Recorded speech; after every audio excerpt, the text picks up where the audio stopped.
Баршаңызға сәлем. Бүгін біз «Поцелуй смерти» фильміне шолу жасайтын боламыз. Соңына дейін көруге кеңес береміз.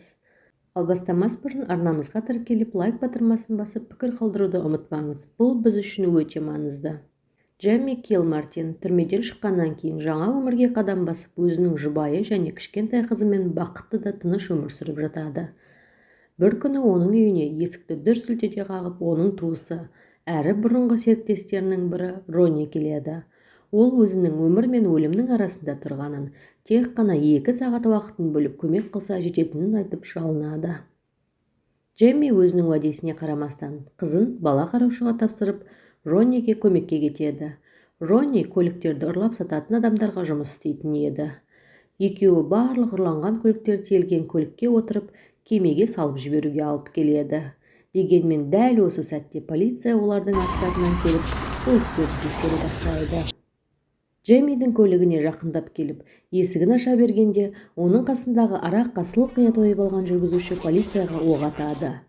Оқ Джеймидің қолынан өтіп, бір полицейдің бетіне тиеді. Солай Джеймиді тұтқындап ауруханаға, артынан түрмеге алып келеді. Ол қасындағылардың кім екендерін айтпаса, оны 30 жылдан аса уақытқа түрмеге отырғызатындарын айтады. Бірақ Джейми өзіне қарсы көп дәлелдің жоқ екенін түсініп, ештеңе де айтпайды.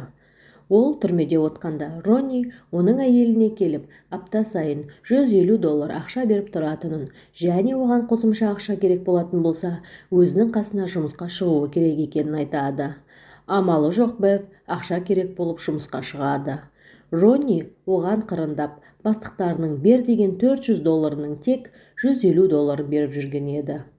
Ол әйелдің ішімдікті көтере алмайтынын біліп, алдап ішкізіп, үйіңе апарып тастаймын деп, оны өз үйіне алып келеді. Таңертең есін жиған Бев не болғанын түсініп, Роннидің көлігін мініп, үйіне келе жатқанда, көлік апатына ұшырап, қаза табады. Джейми Бевтің жаназасына келіп, өзінің келіншегінің қалай қаза тапқанын түсінуге тырысады. 200-ді Ронни өзінің қолынан келген көмекті аямағанын айтып ақталады.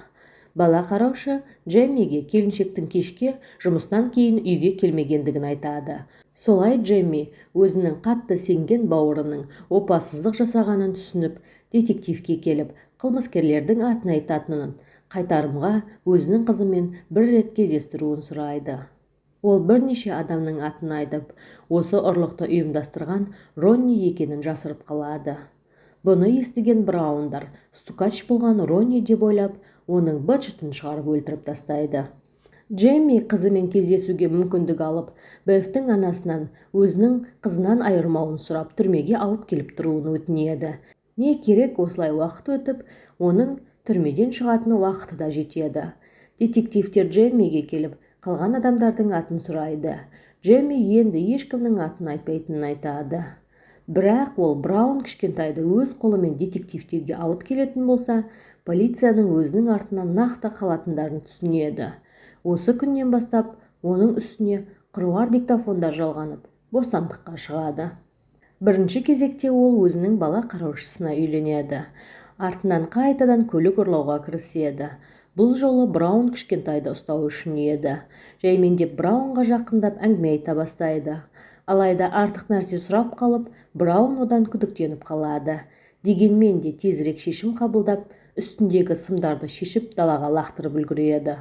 Браун келіп Джеймиді тексергенде, оның үстінен ештеңе де таба алмай, онан кешірім сұрап, өзінің қасына жақын тартып, маңызды кездесуге алып келеді.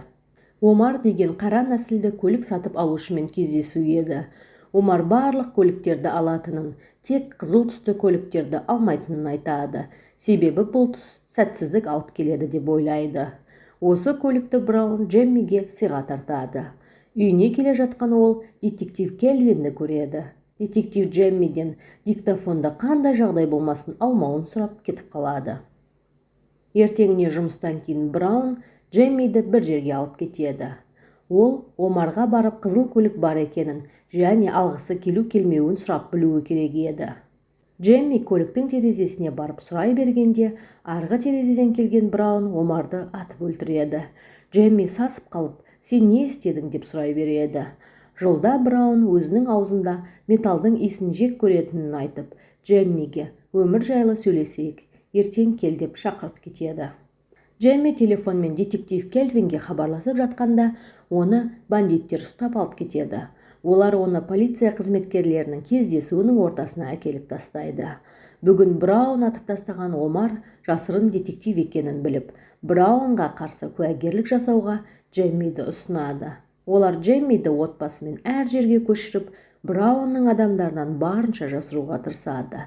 Алайда олар оның тұрған жерін тауып алып, кішкентай қызын ұрлап кетіп, маңдайына жазу жазып орманға тастап кетеді.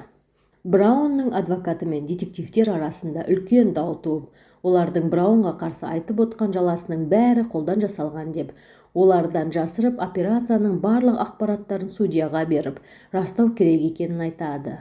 Алайда детективтердің арттары таза болмағаны себепті олар Браунды бостандыққа шығарып жібереді. Мұны естіген Джемми детектив Фрэнкке келеді. Алайда ол Браунның бары не жоғы ешқандай өзгеріс әкелмейтінін айтып, өзінің енді детектив емес, судья болатынын айтады. Детективтің сатылып кеткенін және өзінің отбасына қауіп төніп тұрғанын түсінген ол детектив Келвиннен көмек сұрайды.